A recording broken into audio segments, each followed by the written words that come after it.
हमारे लिए आज की तिलावत रसूलों के अमाल उसका 18वां बाब 9वीं से 18वीं आयत तक। और खुदावंद ने रात को रोया में पौलुस से कहा कि खौफ ना कर, बल्कि कहता जा और चुप ना रह, इसलिए कि मैं तेरे साथ हूँ और कोई तुझसे बदसलूकी करने ना पाएगा, क्योंकि इस शहर में मेरे बहुत से लोग हैं। बस वो 1 साल 6 महीने वहाँ रहकर उनके दरमियान खुदा का कलाम सिखाता रहा।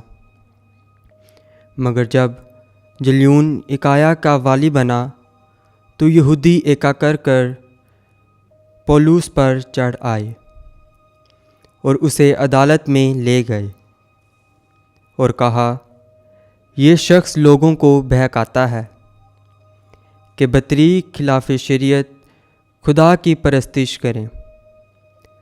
और जब पौलुस ने बोलना चाहा तो जल्यून ने यहूदियों से कहा, ऐ यहूदियों, अगर इस अमर में कुछ जुल्म या बड़ी शरारत होती तो वाजिब था कि मैं सब्र करके तुम्हारी सुनता, लेकिन अगर ये सवाल लफ्ज़ों और नामों और ख़ास तुम्हारी शरीयत के मुतल्लिक है तो तुम ही जानो।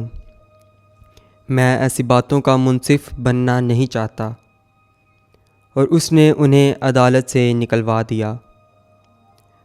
तब सब ने इबादत खाने के सरदार सोस्थिनियस को पकड़कर अदालत के सामने ही मारा, मगर जल्यून ने उनकी कुछ परवाह ना की। बस जब पौलुस और भी बहुत दिन वहाँ रह चुका तो भाइयों से रुखसत होकर जहाज़ पर सूरिया को रवाना हुआ और परसिकला और अकेला उसके साथ थे।